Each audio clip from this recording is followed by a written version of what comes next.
but for some reason or other he may want to keep it there, even though it seeps through slowly the water, because if he doesn't keep it there, at least he can use it for washing dishes and don't waste it by letting it leak away. Headman, just like the water pot that is without cracks, which does not let water seep through and escape, are the monks and nuns to me. I teach them the Dhamma that is good in the beginning, good in the middle, and good in the end, with the right meaning and phrasing. I reveal the holy life that is perfectly complete and pure. For what reason? Because they dwell with me as their island, with me as their shelter, with me as their protector, with me as their refuge. Then headman, just like the water pot that is without cracks, but which lets water seep through and escape, are the male and female lay followers to me. To them too I teach the Dhamma that is good in the middle, that is good in the beginning, good in the middle, and good in the end, with the right meaning and phrasing. I reveal the holy life that is perfectly complete and pure. For what reason? Because they dwell with me as their island, with me as their shelter, with me as their protector, with me as their refuge. Then headman, just like the water pot that has cracks, which lets water seep through and escape, are the ascetics, Brahmins, and wanderers of other sects to me. Yet to them too I teach the Dhamma that is good in the beginning, good in the middle, and good in the end, with the right meaning and phrasing. I reveal the holy life that is perfectly complete and pure. For what reason? Because if they understand even a single sentence, that will lead to their welfare and happiness for a long time. When this was said, Asibandaka Putta, the headman, said to the Blessed One, Magnificent Venerable Sir, Magnificent Venerable Sir, and then he took refuge with the Buddha, Dhamma, and Sangha. From today, let the Blessed One remember me as a lay follower who has gone for refuge for life. That's the end of the sutta. So here the Buddha explains why he doesn't teach the same amount of Dhamma to everybody. Sometimes we have to use our wisdom. If a person doesn't have the time to practice, no point to teach him so much. It's like casting pearls before swine. You have pearls or diamonds, you cast it before hawks or pigs, they won't value it. So that's the end for today.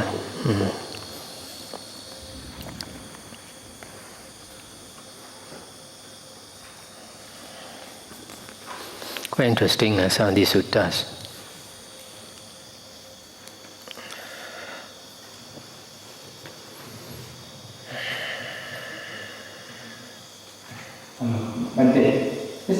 When you show on the person or the actor, it's Kalaputa. Okay. Yeah. So is the Kalaputa, for that I should say, is acting, is it wrong livelihood? Considered a wrong livelihood? It depends on what type of acting, what type of show you put up. If you put up those very worldly shows like Dallas and all that, although I haven't seen, I heard some people say a bit about it, then it's not very good. You increase people's greed, hatred and delusion. You see nowadays especially, a lot of young people, they watch all these violent movies and they become very violent. And some people they watch all kinds of shows, violent shows and all that, and then they go psycho, start killing people and all that. So a lot of these shows is not a good influence. But if maybe you act in a show that has a moral value, teach people to be good, then maybe it's different. But most of these shows, these entertainment shows, is just full of lust, hatred and delusion.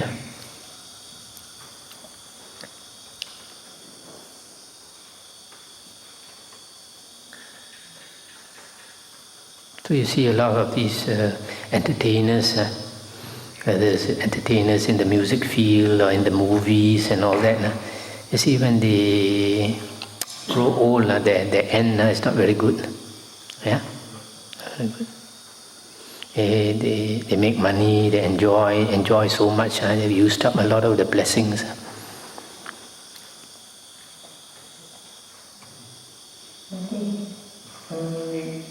Is it true that people who think a lot especially if they acquire a lot of knowledge, doesn't worry for spiritual.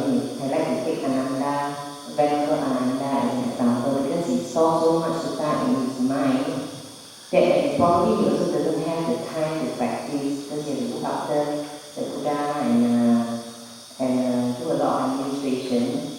We tend to find it difficult to settle down because the mind keeps thinking because there's so much.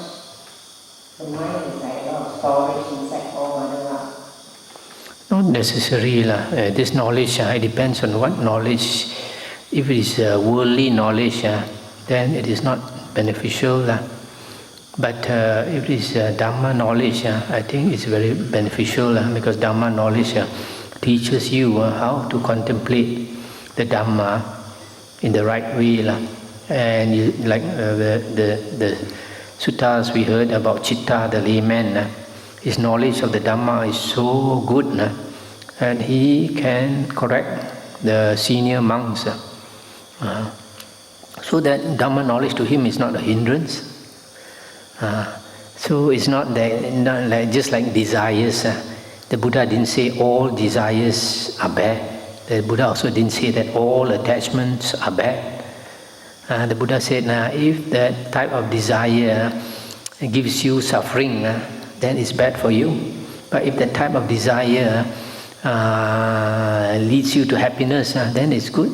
For example, worldly desires for worldly things are unwholesome because they end up with suffering, they give you suffering. But if you desire to be liberated, desire to practice the holy life, to give up worldly pleasures and all that, and that is a good type of desire.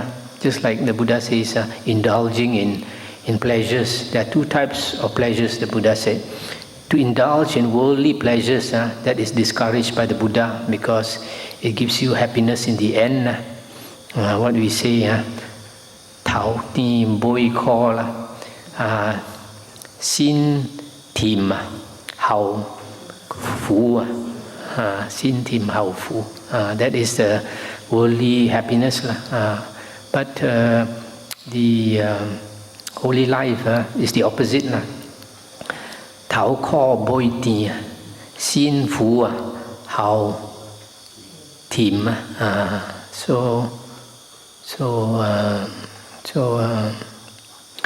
Just now I was saying that these pleasures, the Buddha said there are two types of pleasures. One is worldly pleasures that you should not indulge in, which the Buddha discourages his disciples from indulging in.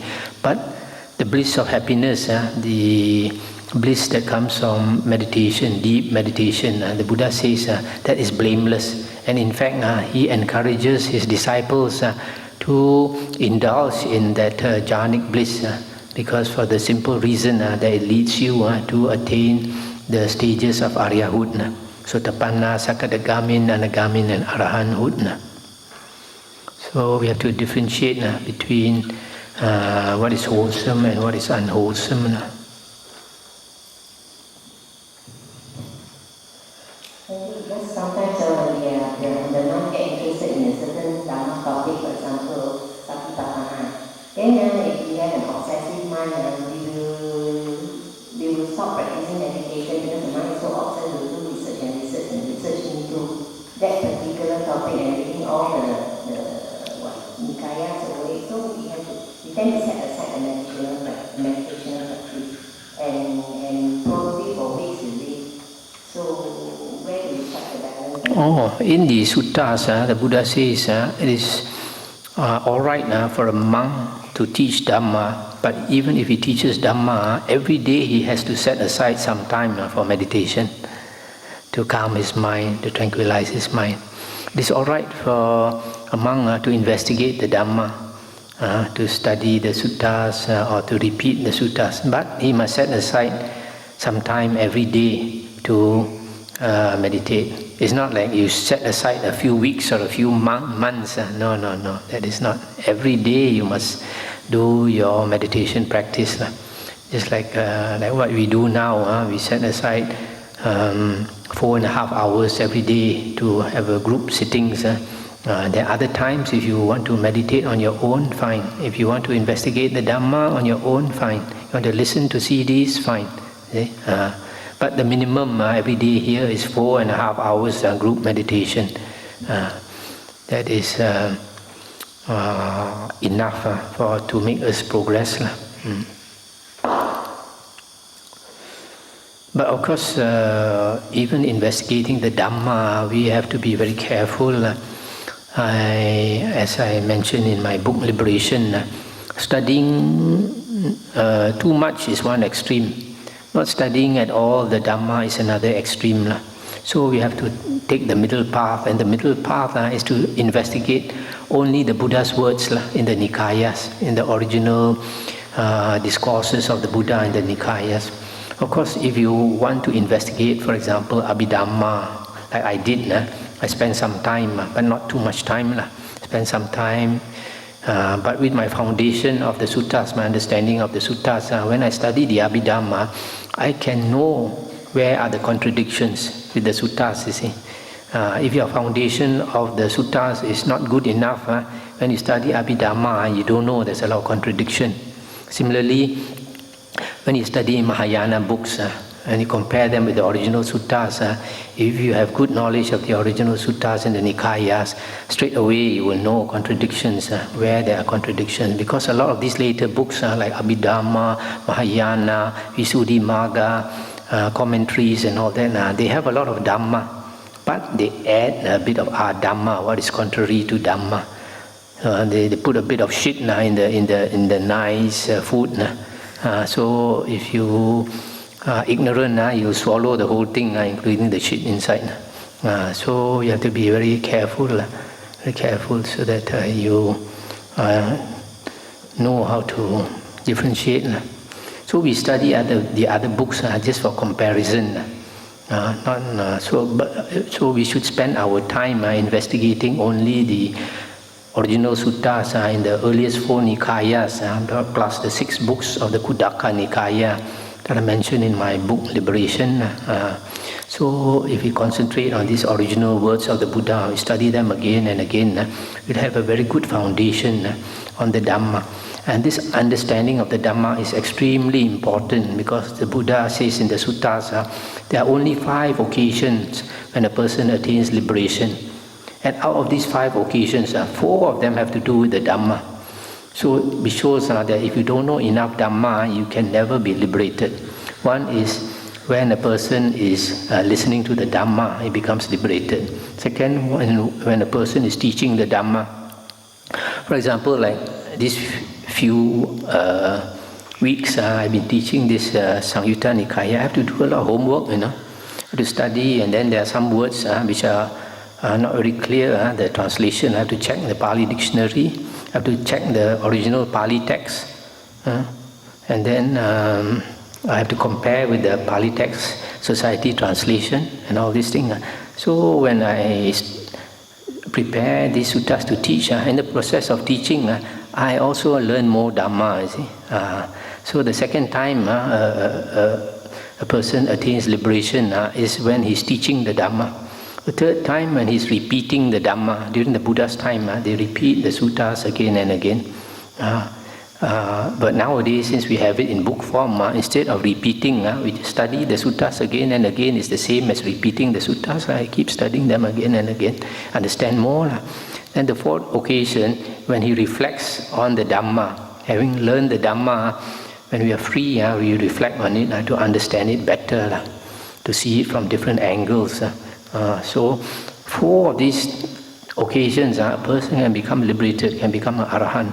Only the 5th occasion is during meditation, when he's contemplating on the Samadhi Nimitta, the object of the meditation. Of course, the object of the meditation is not the jhana itself, but when he comes out of the jhana, like the Buddha, having come out of the 4th jhana, he contemplated the 4 noble truths. So at that time, that is his Samadhi Nimitta, his object of concentration. Is concentrated his mind contemplating that 4 noble truths, and he became enlightened. So So you see, even this last